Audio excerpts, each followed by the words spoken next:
갑자기 폭풍우가 친다? 그럼 어떻게 되겠어요?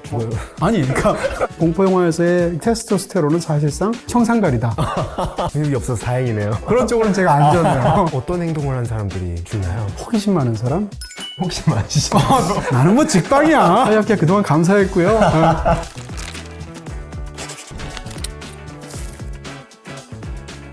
안녕하세요. BTV 이동진의 파야키야. 저는 현호준 매니저입니다. 안녕하세요, 이동진입니다. 이것만 알면 더 이상 공포영화 무섭지 않다. 공포영화에서 누가 죽는지에 대한 공식에 대해서 오늘 얘기해보자 합니다. 네, 해마다 여름이 되면 이제 공포 영화들을 많이 보시기도 하고요. 실제로 호러를 보면 뭐 체온이 일시적으로 낮아지는 효과가 있다라는 어떤 그런 연구가 있기도 하고, 저희가 공포 영화에 대해서 그동안 많은 주제로 컨텐츠를 올려왔는데, 올해는 말씀하신 대로 클리셰 대특집? 그 중에서도 어떤 사람이 죽는지, 공포 영화에서는 사람이 죽는 게 핵심이니까.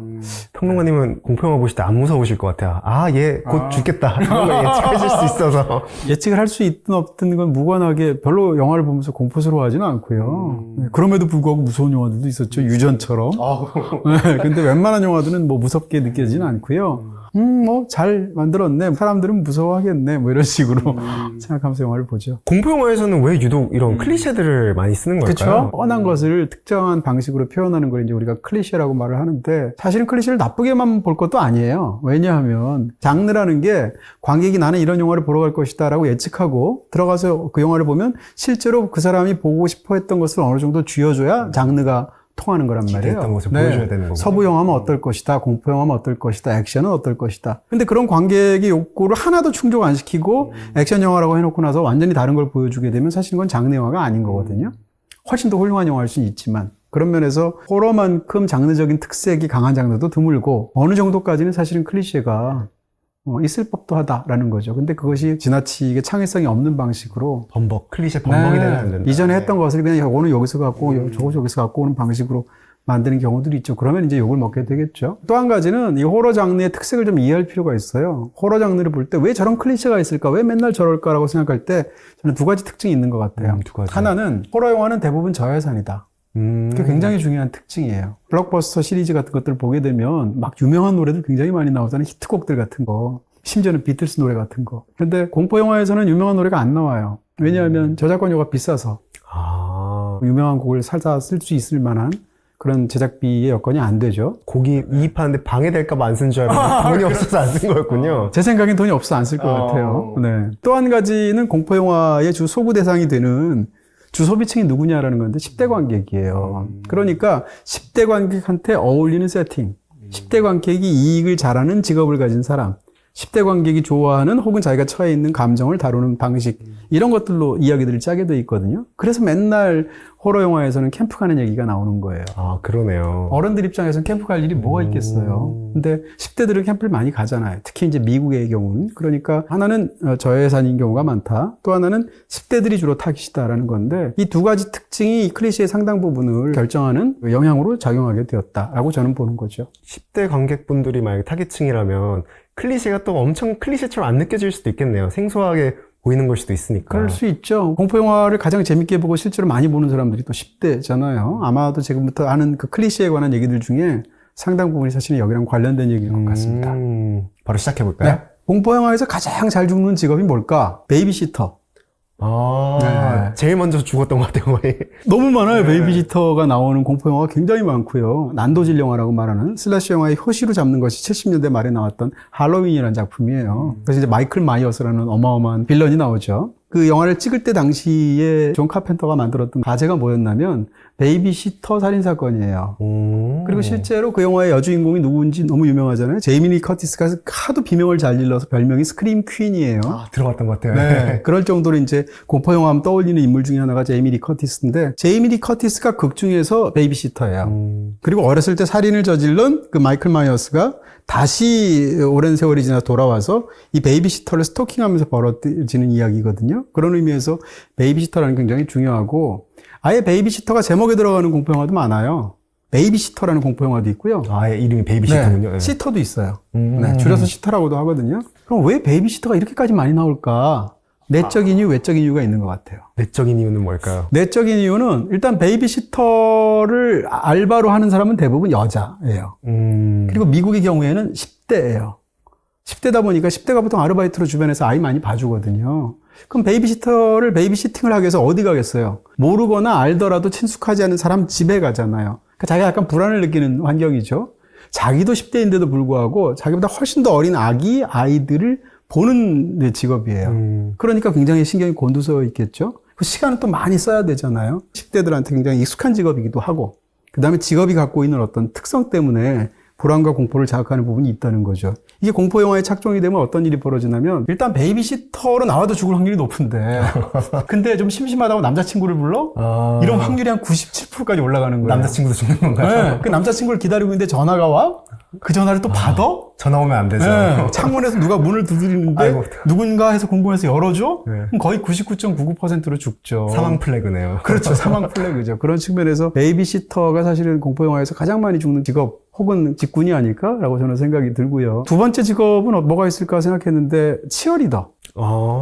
치어리더 그렇게 또 많이 죽어요. 비슷한 이유인가요? 치어리더가 직업은 아니죠. 네, 그렇죠. 10대들이 사실 이제 학교에서 어떤 다양한 활동들 같은 거 할 때 남자들 경우에는 또 일반적으로 미국의 경우에는 이제 운동선수인 경우들이 많고 여자들 경우에는 치어리딩을 하는 경우들이 있잖아요. 치어리더도 제목 속에 들어가는 공포영화 굉장히 많아서 몇 년 전에 나온 영화 중에 그런 공포영화도 있어요. 모든 치어리더는 죽는다. 되게 흥미롭네요. 한국에서는 제목이. 그리고 무슨 치어리더 캠프라는 영화들도 있고 80년대에 나왔던 슬래셔 영화인데요. 치어리더가 역시 마찬가지로 죽을 확률이 굉장히 높은데 남자친구가 운동부의 운동선수다. 이러면 죽을 확률이 또 한 95%까지 올라가요. 둘이 같이 죽을 확률이 굉장히 높죠. 지키려다가 또 죽겠네요. 네. 둘이 또 눈꼴 사납게 애정 행각을 벌인다. 그럼 거의 99%까지 가는 거죠. 애정인가 하면 안 되죠. 이런 식으로 치어리더라는 것이 굉장히 죽기 쉬운 그런 직군인데 그것도 10대랑 관련이 있어요. 예를 들어서 한 30대, 40대쯤 되면 주변에서 아는 사람이나 친구가 치어리더다 이런 경우 거의 없잖아요. 없죠. 네. 근데 미국의 고등학교를 다니고 있는데 누가 치어리더 하면 굉장히 옆반에 있는 누가 치어리더라는 둥, 걔에 대한 소문이 어떻다는 둥, 선망 혹은 질투로 본다는 둥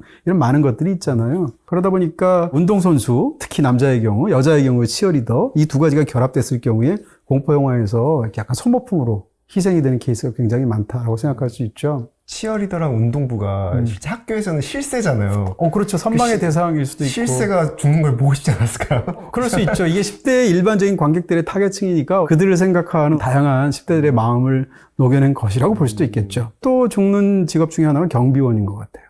경비원은 직업의 특색상 거대한 빌딩이라든지 어떤 캠프 관리를 하는 곳이라든지 이런 곳에서 어두운데 밤에 혼자 돌아다니다가 플래시 들고 다닐 수밖에 없는 게 직업이잖아요. 그러다 보니까 공포영화에서 가장 먼저 죽는 직업 중에 하나가 사실은 경비원일 수 있다라는 거고요. 근데 이걸 뒤집어서 또 공포영화를 만들기도 해요. 예를 들면 경비원이 사람을 죽여. 파야키아에도 오셨던 일본 영화 거장인 구로사와 기요시 초기 작품 중에 지옥의 경비원이라고 있거든요. 경비원이 연쇄살인마인 영화예요.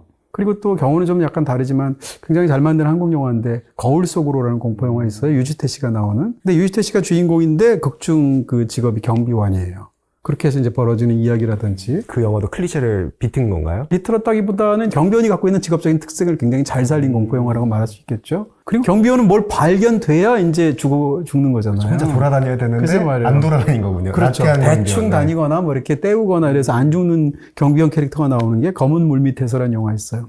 일본 공포 영화인데 굉장히 잘 만든 영화죠. 뭐 이런 식으로 경비원 캐릭터 굉장히 중요하고요. 흔하면서도 심심찮게 등장하는 그리고 희생자가 되는 캐릭터가 제 생각엔 농부 그리고 목장주. 공포 영화는 기본적으로 저밀도인 경우가 많아요. 사람이 굉장히 많은 데서 찍기가 어렵고 그것도 제작비하고 관련이 있거든요. 그러다 보니까 이제 숲속에서 벌어진다거나 외딴 집에서 벌어진다거나 이런 경우가 많은데 농부라든지 그다음에 이제 목장주 같은 사람들은 그런 환경에서 일을 하잖아요. 그리고 또 공포 영화에서 중요한 효과가 날씨잖아요. 갑자기 폭풍우가 친다? 그럼 어떻게 되겠어요? 아니, 그러니까 물론 결국 죽지만 그 폭풍우가 치는데 누가 나가 보겠어요? 대부분 농부라든지 목장주, 우리 양떼는 잘 있나 하고 나가봐야 될 거 아니에요. 그 다음에 옥수수 밭이 쓰러지지 않았나? 가봐야 될 거 아니에요. 그러다가 이제 꼭 농장주 혹은 목장주 이런 사람들이 죽게 되는데 대표적으로 높 같은 영화를 보면 처음에 죽는 주인공이 아버지도 목장주라고 말할 수 있잖아요. 이런 식으로 영화에서 등장하는 것이 아닌가 싶습니다. 혼자 있을 만한 환경에 노출되는 분들이 그렇죠. 죽네요. 그것도 이제 일기랑 관련되어 있어서 또 효과가 좋기도 하고 제가 자꾸 불경스러운 말을 하는데 사람이 죽는데 무슨 효과가 좋다는 근데 이건 공포 영화에서 그냥 뭐 그런 장르의 규칙을 갖고 노는 이야기니까 뭐 그렇게 좀 받아들였으면 좋겠습니다. 애정행각을 하면 네. 죽을 확률이 늘어난다고 했는데 네네네. 그럼 행위라는 측면에서 바라보면 어떤 행동이 이제 그게 가장 이제 오늘 이야기 하이라이트가 아닐까 싶은데 그러면 주인공이 어떤 행동을 하면 죽는가? 근데 여기에 대해서는 아예 영화 한 편을 만든 영화가 있어요. 그게 바로 스크린? 그렇습니다. 스크림 특히 이제 1편이죠. 어떻게 생각하면 호러 영화의 관습을 이야기 속의 핵심으로 끌어들인 가장 유명한 작품이죠.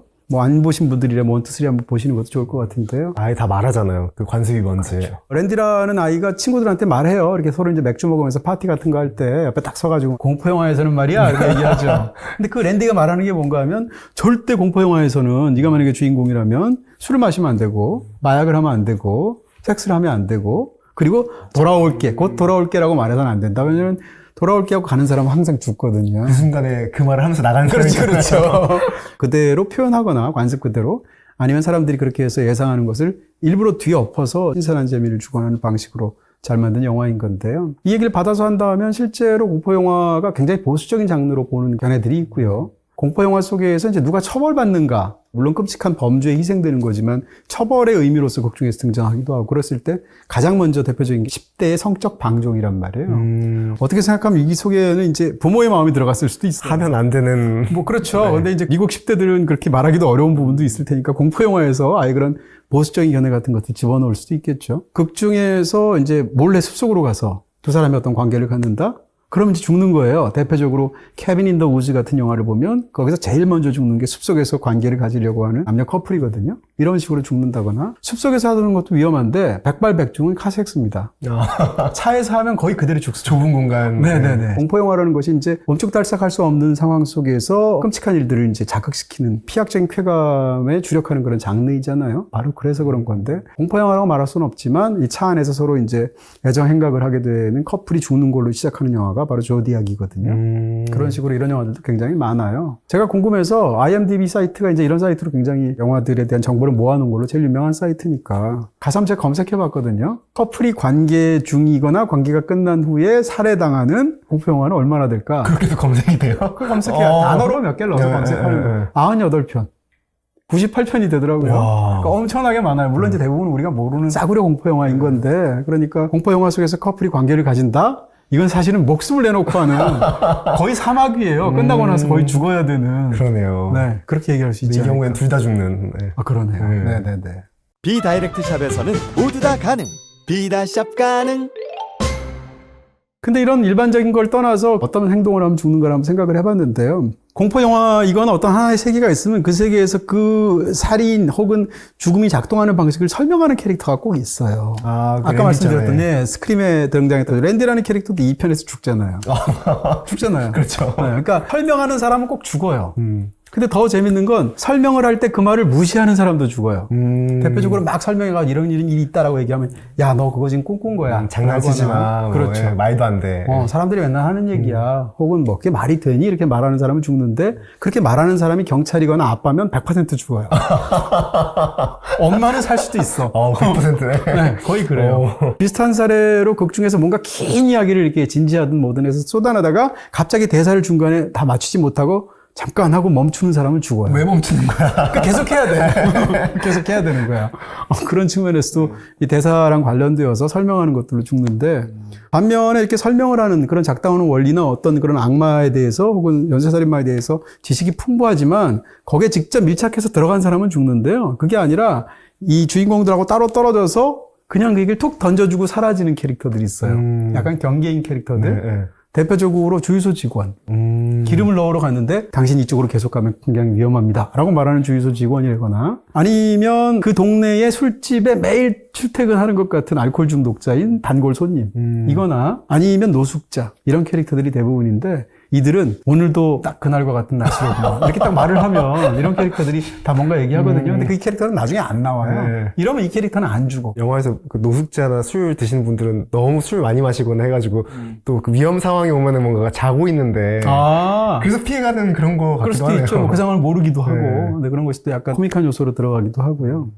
주인공이 어떻게 움직일까도 제가 한번 생각을 해보기도 하고 책에서도 봤는데 X축으로 움직이면 안 죽고요. Y축으로 움직이면 죽어요. 무슨 얘기인가 하면 위로 올라가면 예, 미국 가옥 구조하고도 관련이 있는데 예를 들어서 살인마가 자기를 죽이려고 막 집안에서 쫓아와요. 위로 계단 타고 네. 올라가면 죽는군요. 그렇죠. 바깥으로 어떤 식으로든 창문으로 넘든 이렇게 하면 괜찮은데 계단으로 내려가거나 지하실로 2층으로 올라가잖아요. 그럼 죽어요. 그러게요. 도망칠 곳도 없잖아요. 위에 올라가면. 그러니까요. 그러니까 공포영화 속에서 희생이 될 때 유전도 마찬가지죠. 마지막이 되면 올라가서 죽잖아요. 이런 식으로 Y축으로 움직이면 죽고 X축으로 도망가면 그때까지는 살아있다. 이런 경우가 많다는 거죠. 물론 제가 지금 말씀드리는 건 경향이 그렇다는 거고요. 안 그런 영화들도 한 트럭이에요. 그러니까 튼 영화들도 있을 테니까. 네, 절대 댓글에 무슨 영화에서는 안 죽는데 제발 그러지 마시고요. 발레 찾으려고 하면 네. 또 수도 없이 많죠. 그렇죠. 예. 그리고 인물의 어떤 그 뭐라고 할까요? 여정상에서 보면 북쪽으로 가면 안 죽는 경우가 많고요. 미국의 경우에 남쪽으로 가면 죽는 경우가 많아요. 왜 그럴까요? 왜냐하면 공포영화에서 캐나다는 청정지대거든요. 아, 캐나다 그런 이미지가 멕시코는 있죠. 무시무시하거든요. 예를 들어서 황혼에서 새벽까지 보면 국경을 넘어서 멕시코로 가요. 거기서 뱀파이어들을 만나는 거 아니에요? 반대로 이제 캐나다 같은 데로 가게 되면 그런 일이 별로 없다라는 것이고, 미국의 주 중에서 50개 주가 있는데 그 중에서 가장 위험한 주라고 말할 수 있는 것은 또 메인주예요. 왜 메인주가 위험한가 하면 스티븐 킹의 고향이거든요. 그 스티븐 킹은 상당수의 소설을 메인주에서 벌어지는 일을 쓴단 말이에요. 대표적으로 그것이라는 영화 있잖아요. 페니와이즈 나오는. 그 다음에 패스메트리라는 영화 있어요. 공포의 공동묘지라고 번역이 되었던 이런 작품들을 보면 메인주에서 벌어지거든요. 이런 측면에서도 공간하고 관련된 측면이 있다 이렇게 얘기할 수 있죠. 와, 공간 너무 흥미롭네요. X축, Y축, 북쪽, 남쪽. 물론 안 그런 경우도 굉장히 많고요. 그런 경향들이 있는데, 왜냐하면 계단이라든지 어떤 인물의 동선이라든지 이런 데서 장르적인 쾌감을 주거나, 물론 이제 무서운 쾌감이죠. 그렇게 주려면 그런 동선이 사실은 훨씬 더 유리하기도 하죠. 또 미국 가옥 구조가 전형적으로 그렇기도 하고요. 한국하고는 좀 다르잖아요. 한국은 위아래로 도망치려고 해도 아파트에 사는데 경우가 다르다라고 얘기할 수 있겠죠. 또 어떤 행동을 한 사람들이 죽나요? 호기심 많은 사람? 네. 평범한 호기심 많으시죠? 저는 공포영화에서 그냥 그 소위 이제 전문 용어로 첫봤다예요. 그냥. 아까 바로 해설도 죽어요. 많이 하시고 어떤 사람이 죽는지 또 경비원 알바도 해본 적 있거든요. 바로 죽죠. 너무 많으신데요, 네. 조건이. 예. 거기다 공포영화에서 안경제비 죽거든요. 과체중. 네. 안경제비. 카메라를 끄면 안 되겠네요. 여드름 살기 나는 위해서. 사람. 이런 사람 죽어요. 네. 스모키 화장한 여자. 이런 사람 죽거든요. 저는 여러 가지로 직방 아닌가 이런 생각이 들기도 하고요. 어쨌건 호기심이 많아서 무슨 이상한 소리가 들려. 무슨 모터 소리가 들려. 꼭 가봐. 꼭 가봐. 이런 사람들이 이제 죽고. 그 다음에 아까 죽인 애가 진짜로 죽었나? 확인하는 사람. 심지어는 무덤 파는 사람도 있어요. 왜냐하면 시체가 제대로 묻혔나? 그러다가 이제 거기서 큰 일을 당한다거나 이런 경우가 많고요. 지금 말씀드린 것처럼 호기심 많은 사람도 있지만 유사하게 확인하는 사람도 죽어서 나는 내가 지난 여름에 한 일을 알고 있다라는 공포영화 유명하잖아요. 거기서 차를 타고 가다가 10대들이 뭔가를 친단 말이에요. 굳이 내려가지고 또 확인하고. 혹시 다쳤는지 죽었는지 그러다가 어떤 일이 벌어져서 사실은 그 다음 해에 어떤 엄청난 일을 당하는 그런 스토리잖아요. 그 다음에 여성 캐릭터에 국한해서 이야기를 하면 샤워를 하면 죽을 확률이 높아요. 샤워를 할 때 작은 밀실이잖아요. 그리고 옷을 벗고 있는 상황에서 뭘 어떻게 해볼 여지가 없죠. 정말 도구도 없죠. 그렇죠. 도구도 없잖아. 비누 들고 싸울 수 없잖아요. 이런 측면에서 그 공포를 그대로 자극해서 만든 영화가 바로 사이코. 그 유명한 알프레드 히치콕의 사이코란 작품이고요. 근데 남자가 샤워하면 안 죽거든요. 극 중에서 꼭 여자가 샤워를 해야 죽어요. 반대로 남자는 완력을 자랑하는 사람은 죽어요. 아까 말씀드린 주로 운동선수라거나 이렇게 보면 공포영화에서의 그 테스토스테론은 사실상 청산가리다. 이렇게 말할 수 있어요. 그걸 자랑하는 사람은 꼭 죽도록 되어 있어요. 저는 근육이 없어서 다행이네요. 그런 쪽으로는 제가 안전해요. 네. 마지막으로 이야기를 하면 어떤 장소에서 어떤 행동을 해야 되는데 거기서 꼭 오래된 어떤 물건을 만지는 사람은 죽어요. 예를 들면 이상한 비디오 테이프가 하나 있다. 혹은 무슨 일기장이 있다. 뭐 이렇게 하면 그걸 이제 넘겨보잖아요. 혹은 비디오 테이프를 틀어보잖아요. 이러다가 사달이 나서 완전히 이제 피바다가 되는 영화가 바로 그 유명한 이블 데드 같은 작품이에요. 이블 데드 보시게 되면 거기에 죽음의 서라는 책이 있고 비디오 테이프 같은 게 있거든요. 그런 측면에서 그런 걸 이제 확인시키려는 사람, 이런 사람들, 오래된 걸 만지는 사람, 이런 사람은 죽는다 이렇게 얘기할 수 있겠죠. 소장품 중에 오래된 거 많으시잖아요. 나는 뭐 직방이야. 너무 위험하시네요. 네, 파이학기야 그동안 감사했고요. 6년 만에 이렇게 오늘이 끝나는구나. 마지막 방송인 건가요? 분위기도 오늘 좀 뭔가 으스스하면서. 꼭 살고 싶다라고 말하는 사람도 죽는 것 같아요. 행동하니까 떠오른 건데. 이건 뭐 공포영화에 해당하는 클리셰는 아니고요. 전쟁영화에서 가족 사진 보면서 꼭 살아 돌아갈 이유 있는 사람. 살고 싶어 하는 사람이면 반드시 죽잖아요. 이런 것하고도 어떻게 보면 관련 있는 부분이 아닐까 싶기도 하네요. 직업, 행동 얘기하셨는데 네. 또 다른 이번에는 뭐 어디서 죽을까 이런 거 한번 얘기해 볼까요? 네. 공포 영화에서 가장 많이 죽는 장소는 숲속의 외딴 곳에 있는 저택, 오두막집 이런 거죠. 근데 이게 아까 말씀드린 저예산하고 관련이 있어요. 공포 영화에서 가장 안 나오는 도시 중에 하나가 뉴욕이거든요.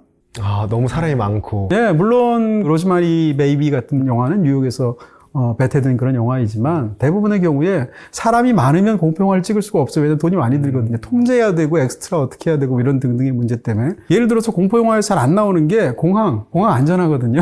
작은 공항이 아닌 이상 나이트 플라이어 같은 영화는 소규모 공항에서 벌어지는 그런 공포 영화잖아요. 그러니까 사람들로 붐비는 공항, 그 다음에 월드 시리즈가 벌어지는 야구 경기장, 그건 한 번도 못 봤네요. 이런 네. 공포 영화에서 안 나와요. 왜냐하면 그거를 통제할 수가 없고 그게 다 돈이거든요. 그러니까 주로 사람이 없는 곳, 숲속, 한적한 곳에 있는 딱 집 한 채. 돈 얼마 들겠어요? 블레어 위치 같은 영화를 한번 생각해 보세요. 그 영화가 $20,000로 찍었거든요. 공포 영화 역사상 제작비 대비 흥행이 가장 큰 영화가 블레어 위치로 제가 알고 있는데 $20,000면 3천만 원도 안 되잖아요. 그걸로 영화 한 편을 찍었어요. 근데 그 영화를 보면 그냥 뭐 손전등, 비디오 카메라, 텐트 이런 것만 나오고 심지어는 이게 파운드 푸티지 장르이기 때문에 사람도 얼굴도 제대로 안 나와도 되거든요. 이렇게 해서 명료하게 찍은 작품인 것인데 창의성을 극한으로 발휘해야겠네요. 예산이 없으면. 그렇기 때문에 숲속 안에서 뭔가 이상한 일이 벌어지고요. 꼭 그래서 10대나 20대의 그 소년들이나 청년들 몇 명이서 그 집으로 가죠. 아까 말씀드린 것처럼 이블데드도 마찬가지입니다. 더군다나 그 오두막집이 도착했는데 문이나 창문 중에 하나가 못질이 되어 있어. 그럼 거의 100%. 이블데드가 그렇거든요. 그런 측면에서 숲속에 있는 오두막집이라는 것이 가장 많이 죽는 그런 장소다 얘기할 수 있고요. 약간 유사품으로서 어떤 게 있냐면 지금은 영업을 안 하고 있는 호텔. 이미 무섭네요. 네, 과거에 특히 정신병원이었던 네, 그런 네. 건물. 뭐 예를 들어서 알포인트라든지 경우에 따라서는 우리나라 영화 중에 곤지암 같은 영화가 대표적인 거죠. 과거에 정신병원이었던 폐건물 있잖아요. 그 다음에 지금은 영업을 안 하는 호텔, 겨울 동안에 문 닫는 폐리조트. 호텔에서 벌어지는 그게 바로 그 유명한 샤이닝이에요. 이런 측면에서 보면 숲속의 작은 오두막집하고도 유사한 그런 공포영화에 사람이 죽는 그런 장소라고 말할 수 있을 것 같고요. 그럼 집 밖에서 가장 잘 죽는 장소 중 하나는 어디냐? 말할 필요도 없이 공동묘지. 공동묘지에서 벌어지는 굉장히 많은 영화들이 있죠. 공동묘지 혹은 묘지. 대표적으로 파묘 있잖아요. 또 한국 공포영화 중에서 가장 유명한 작품 중에 하나가 월화의 공동묘지라는 60년대 영화 있어요. 그것도 그렇죠. 무엇보다도 이 좀비 영화의 효시에 해당하는 영화가 살아있는 시체들의 밤이거든요. 그것도 공동묘지라고 관련이 있잖아요. 공동묘지는 가뜩이나 민담이든 우리의 평상시에도 근처에 가면 뭔가 약간 오싹한 느낌 들잖아요. 그래서 제가 본 책에는 그런 구절도 있어요. 세상의 모든 공동묘지는 다 공포영화의 배경이 되는데 딱 한 군데가 예외라는 거죠. 알링턴 국립묘지. 우리 식으로 얘기하면 현충원 같은 경우죠. 거기서 약간 공포영화 나오면 좀 이상하잖아요. 함부로 찍으면 안 되죠. 네, 그렇기도 하고 좀 안 어울리잖아요. 그런 면에서 그런 데를 제외한 모든 공동묘지가 나오죠. 다 공간이 어둡거나 그쵸. 사람이 없거나. 근데 의외의 장소인데 공포영화에서 너무 많은 사람들이 죽는 이상한 장소가 있어요. 바깥에. 그게 옥수수밭입니다. 옥수수밭으로 배경한 공포영화 굉장히 많아요. 왜 그럴까요? 옥수수밭의 아이들이라는 영화들도 있고 스위니 토드 같은 영화에서도 공포영화에서 그 옥수수밭이 중요하게 나오고요. 뭐 경우는 다르지만 콰이어트 플레이스에서도 옥수수밭이 나오고 프레디 대 제이슨인가요? 이 둘이 살인마가 대결하는 것도 옥수수밭이에요. 옥수수밭이 높아가지고. 그렇죠. 일단 옥수수밭 속에 들어가면 안 보이고 거기서 이제 미로처럼 느껴지기가 쉽고 그 소리 있잖아요. 옥수수밭에. 예, 그 소리 자체가 굉장히 공포스럽기도 하고 여러 가지 이유가 있어요. 공포에 효과를 주는. 또 한 가지는 옥수수밭이 조성하기에 돈이 덜 듭니다. 다른 밭보다. 그리고 조성할 수도 있지만 실제 옥수수밭을 사용했으면 그 농장주한테 돈을 지불해야 될 거 아니에요. 그럴 때 가장 적게 줘도 돼요.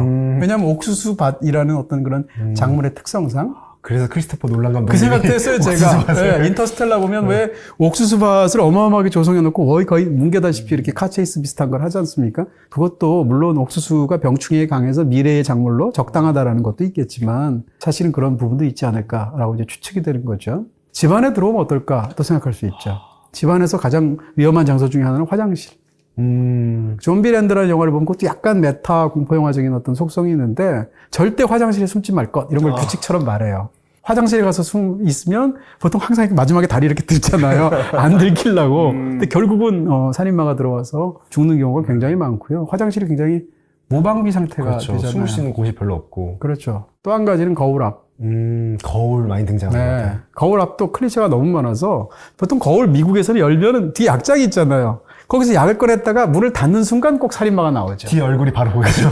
그게 열 때 전에는 없어요. 꼭 닫을 때 나오거든요. 그러니까 거울 앞에 있으면 죽을 확률이 굉장히 높다는 건데 또 거울이 갖고 있는 시각적인 공포가 있잖아요. 이걸 활용한 또 공포 영화들이 많아요. 아까 말씀드렸던 그 김성호 감독이 만들었던 거울 속으로라는 영화가 있고요. 캔디맨도 그렇잖아요. 거울 앞에서 캔디맨 5번 외치면 캔디맨이 나오잖아요. 이런 거라든지 굉장히 많은 영화들이 있겠죠. 한 군데 더 든다면 극장.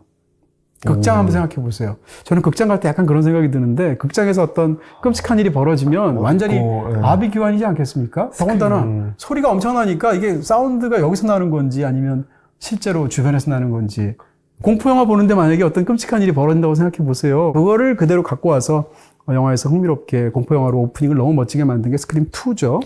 네, 거기서 제이다 핑켓이 죽잖아요. 이런 측면에서 극장이라는 곳의 어떤 무방비 상태라는 것도 호러 영화에서 무섭게 사용되는 사람이 많이 죽는 그런 장소라고 할 수 있고요. 그 다음에 이제 약간 그 지역으로 말씀드리면 어떻게 보면 외국으로 떠나면 요즘 많이 죽거든요. 배낭여행 가서 호스텔이라는 영화에 결정적인 영향을 미쳤죠. 근데 외국으로 떠났다고 쳤는데 그렇게 떠났거나 어쨌건 영국이 배경인 경우면 만나게 되는 것은 주로 좀비고요. 이번에 보셨던 28년 후라든지 무슨 새벽의 황당한 저주라든지 이런 거고요.